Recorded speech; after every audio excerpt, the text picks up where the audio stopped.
ಕಾವೇರಿ ಎಚ್ಚೆಟ್ಟಿನಲ್ಲಿ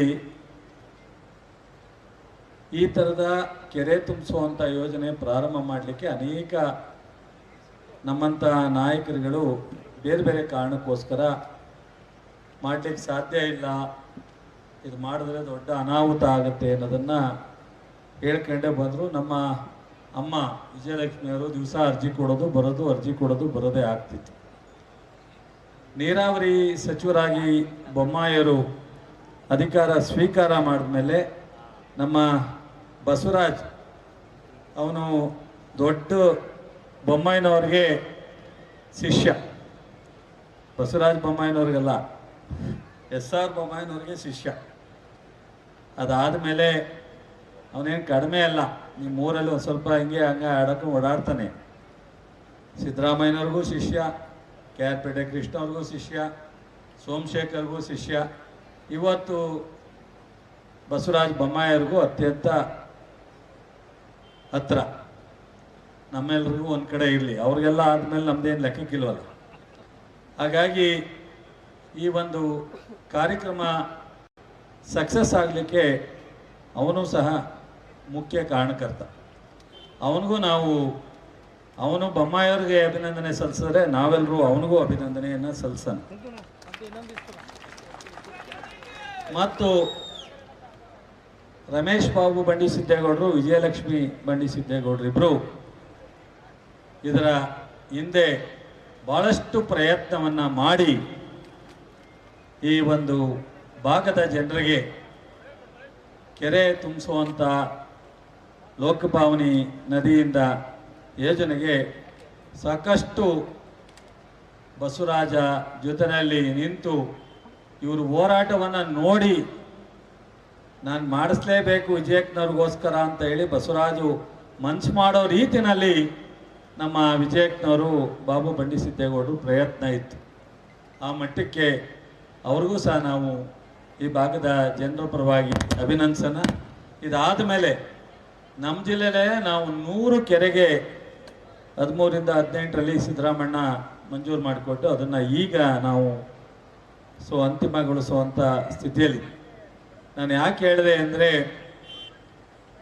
ನಮ್ಮ ಮಂಡ್ಯ ಜಿಲ್ಲೆ ಮೇನ್ ರೋಡಲ್ಲಿ ಭತ್ತ ಭಾಳ ಹಸಿರು ಕಾಣುತ್ತೆ, ಆದರೆ ಪೂರ್ತಿ ಭೂಮಟ್ಟನ ನೋಡಿದಾಗ 50% ಅಷ್ಟೇ ಅಲ್ವಾ ಬರೇನವ್ರೆ?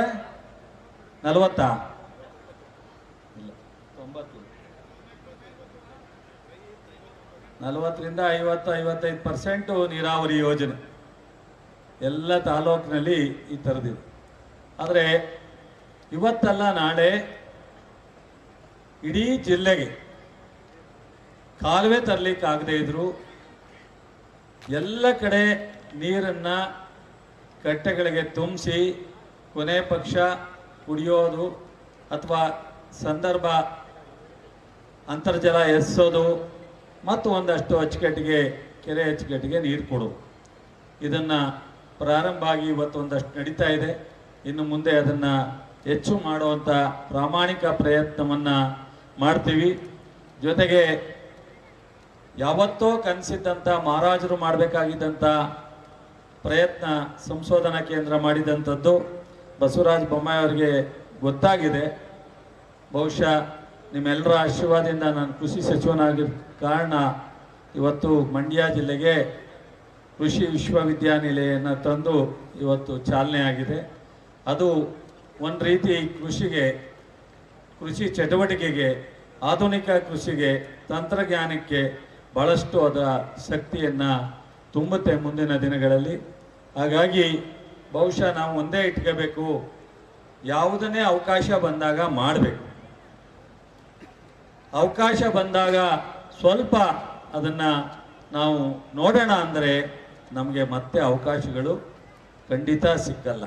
ನನ್ನ ಒಂದು ಕಡಿಮೆ ಅನುಭವದಲ್ಲಿ ಬೊಮ್ಮಾಯಿಯವರು ನನಗೆ ಇವತ್ತಲ್ಲ 94ರಿಂದ ಪರಿಚಯ.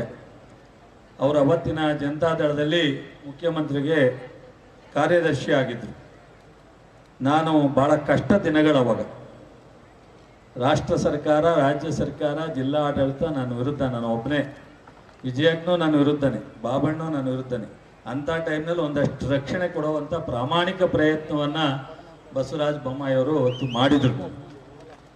ಹಾಗಾಗಿ ಭಾಳಷ್ಟು ನಾನು ಅವರು ಒಟ್ಟೊಟ್ಟಿಗೆ ರಾಜಕಾರಣ ಮಾಡಿದವರು. ಅವರು BJPಗೆ ಹೋದರು, ನಾನು ಕಾಂಗ್ರೆಸ್ಸಿಗೆ ಬಂದಿದ್ದೆ. ಆತ್ಮೀಯತೆ ಕಡಿಮೆ ಆಗಿಲ್ಲ. ಅವರು ಮುಖ್ಯಮಂತ್ರಿ ಇದ್ದಾಗಲೂ ಅನೇಕ ಬಾರಿ ಅವ್ರನ್ನ ಭೇಟಿ ಮಾಡಿದ್ದೀನಿ.